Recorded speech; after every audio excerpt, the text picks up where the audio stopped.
Hello everyone, welcome to Herald Global. Today we have with us Mr. Sudhanshu Pandey, a versatile Indian actor, singer, writer and producer known for his impactful roles in Hindi television and films, including the popular show Anupamaa. Beginning as a model and member of India's first boy band, he has built a diverse career spanning music, lyric writing and production, showcasing his creative talents across multiple platforms over 2 decades. Let's deep dive into his journey.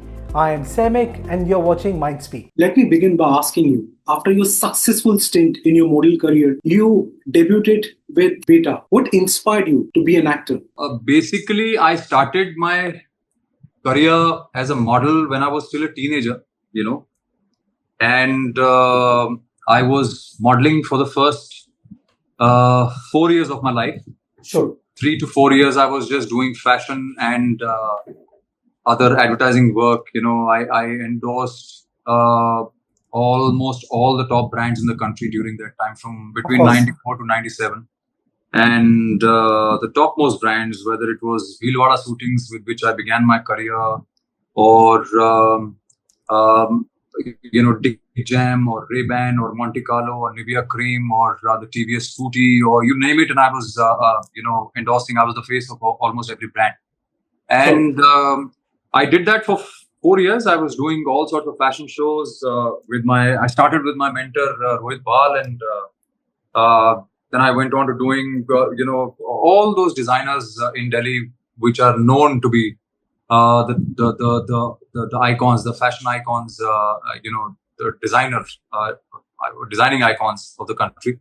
Whether it's JJ Valaya, Ashish Soni, I did shows for Gabbana. I did an international show for Jean-Franco Ferré. So I kept doing that 4 years of my life. That's all I did.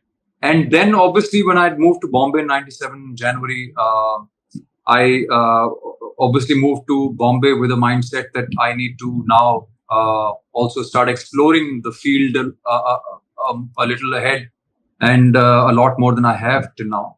So that is where this whole thing about acting came in, and I got an offer from B.R. Chopra, his office. I got a call from there, and I was offered this show called Beta. Yes. And that's how I did Beta. And simultaneously, I think I did a show for Ekta Kapoor called Kanyadan.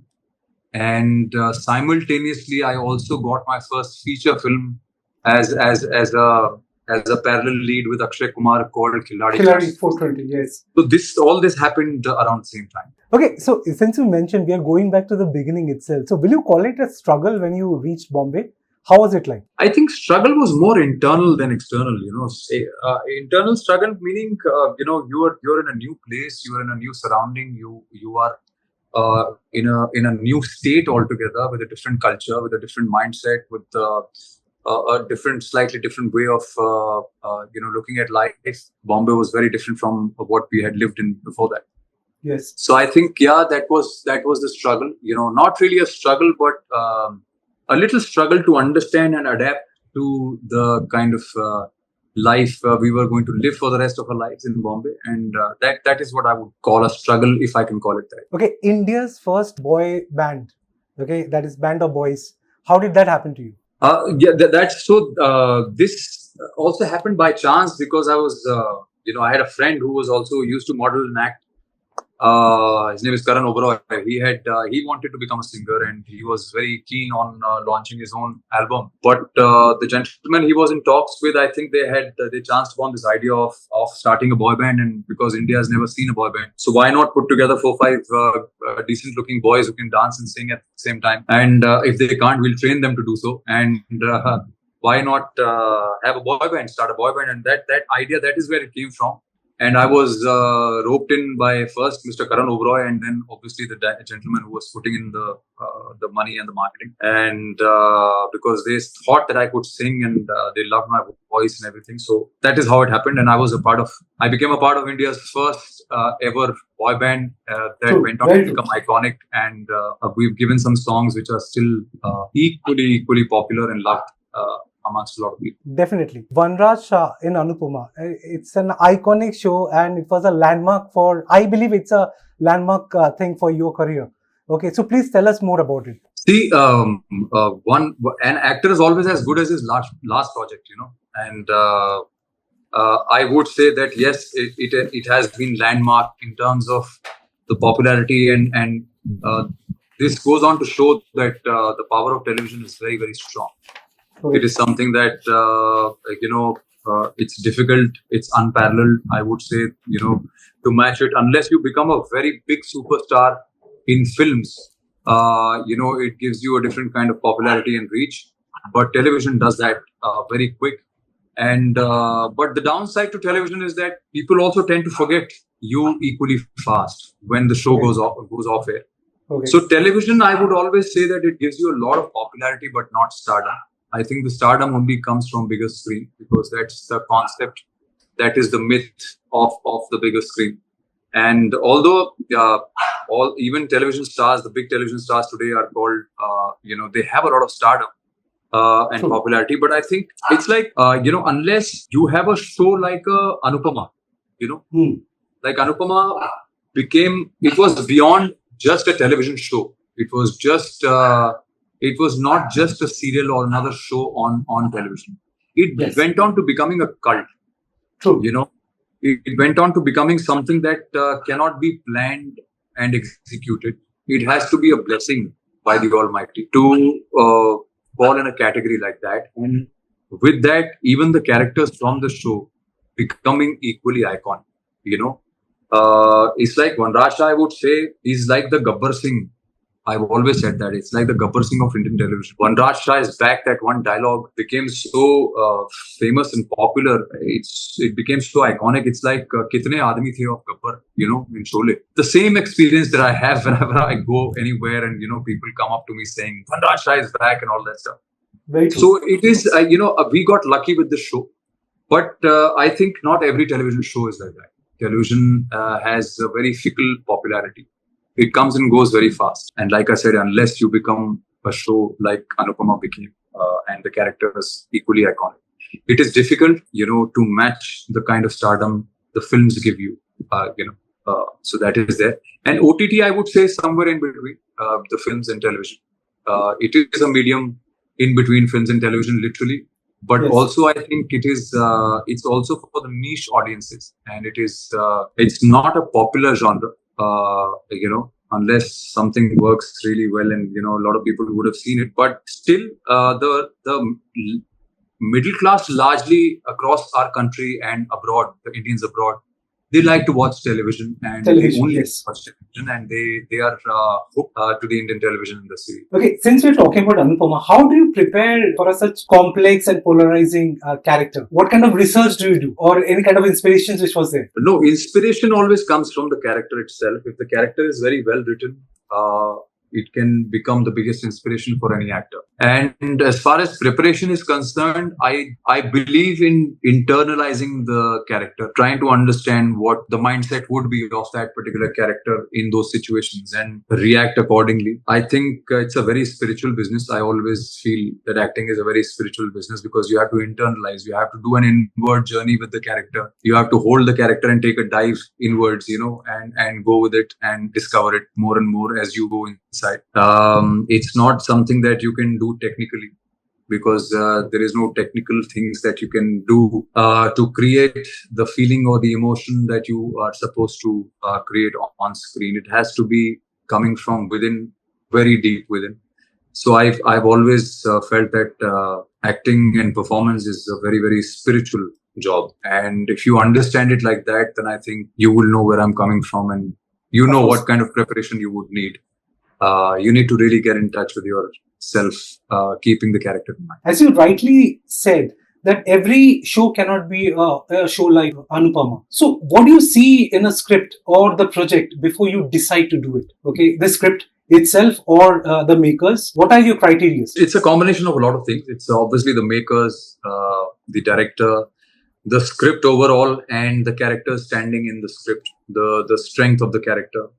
What does it give me? Does it challenge my intellect? Does it give me a chance and the scope to be able to create something interesting, something that people can fall in love with, something that can give me rewards, as an actor, because that's what an actor's greed is, to get rewarded by the audience's love when he's performing something, when he's giving something to them. So that is what I look for. I mean, it's a combination of a lot. Okay, so you have been a part of The Traitors. You recently participated. It's an unscripted kind of a project. So how was the experience and how did you prepare for it? I think the little bit preparation that I did was just to be mentally prepared that I'm going to go into a place for about 12 days. And I will not have my telephone, the mobile phone with me. I will have no connect with my family. I'll have no connect with anybody. I'll have to be completely disconnected and be in a completely alien atmosphere and alien space. And that is the only thing that I kept in my mind. And I think I had the best time, one of the best time in shooting anything that I've done in my life, because I was totally disconnected from all the, necessary evil that you have in your hand that's called mobile phone, Plus, it was like a detox because you're not getting consumed by the social network and all of that for so many days. And you're meeting new people, you're getting new insights, you're seeing new people, new behaviors, new atmosphere, new energy, new auras. You discover so much, when you meet so many people in a new space altogether. And I think I had a great time. So I didn't really prepare much. I would say I just told myself that, go with the flow and just be ready that you are not going to be connected with anybody. So it was very easy for me. I don't think I felt anything at all throughout those days. And I had a great time. Staying disconnected for such a long time, does it bring some kind of anxiety? Like, maybe you're missing out on something else. Okay, maybe something was on your way and you're completely disconnected from it. Does that play in your mind? If I did feel like that, I would be worried because that means I have a problem. But because I didn't feel anything at all, I know that I was completely sorted and I'm absolutely normal. So yeah, if I don't have a phone, I don't think I would, I would get any sort of anxieties or be hospitalized for that. So I was very happy to know that I was completely unaffected by it. Completely unaffected. Okay, Raw Stock Productions, your production company. What was the reason behind it? Why did you form it? So I just to update you on that, I dissolved that company because of certain reasons.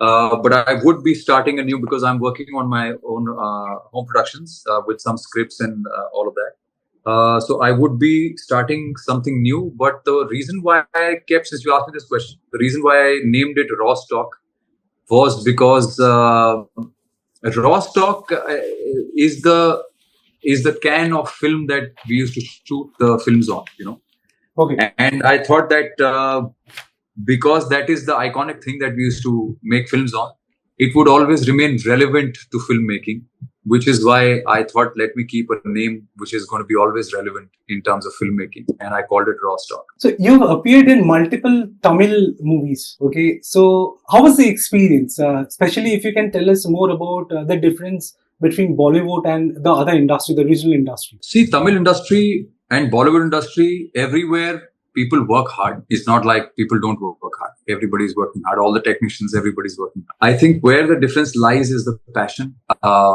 and the loyalty to the audiences. South Indian films and South Indian people, the makers, are very, very loyal to their audiences. Their first priority to make sure that their audiences loves what they are making for them. They don't care about paisa, budget, kam, zada, all of that doesn't figure in their scheme. Whereas in Bollywood, mostly what happens is people don't really pay attention to the script so much. People are putting together projects, putting together actors and selling them, which is why we've got the failure ratio to another level. Success ratio is really, really, really nominal. There's almost zero success rate right now. I think that is because we lack the strength to choose the right kind of scripts, take the risk, put in the money on something that can create something more, meaningful in terms of scripts, or set a new precedence. Come out with some good subjects, better subjects, greater subjects. That is the risk that people still don't know how to take in our industry. Whereas in South, they are fully loyal to content and their audiences. Okay, so since you mentioned it, okay, during especially during the lockdown, the COVID time, okay, what I feel is people consumed a lot of content from different languages. So don't you think, like, the taste for the content has kind of changed, and which is becoming difficult for maybe Bollywood to catch up, okay, and to bring up that kind of content the audience will really like. What is your take on it? You are absolutely right. I think the couple of years of COVID completely destroyed the market for for Hindi films, because the OTT space was discovered by audience largely around that time. Yes. Because they had no choice but to sit at home and watch. So they discovered this medium, and that is when OTT took off and the films completely died, because people realized that, my God, there is so much to see, there's so much to watch, there's so much variety, there's so much content, and all sorts. I mean, that you can watch with your family, that you can watch alone, that you can watch with your kids, and there's so much available there at any given point in time. So it killed the film market, and after so many years, the film industry is still struggling to survive because of that. And it is absolutely right. Whereas in South, this didn't happen, because South, they make films, they make films, they make good scripts, they make films which the audiences would love, so they are very, very loyal to the audience. Okay, now looking back, okay, now you're a very popular actor and people love you. Okay, I've also been a big fan of yours. Okay, if I ask you, like, looking back, what has been your biggest challenge in your career? I think life itself is a challenge. Every day is a challenge. At the same time, I feel life is something that will keep challenging you, but also keep providing answers for you. As long as you are aware and you're looking for the answers, and move on and also learn from what life is trying to tell you. And so I would say that life is a challenge every day. You must accept the challenge. You must learn, because the challenges are not necessarily to disturb you or destroy you. They're also to build you. And I think if you want to build yourself correctly, nicely, and become a wise man in the later part of your life, I think you need to be very aware of what life is trying to tell you every single day and every minute.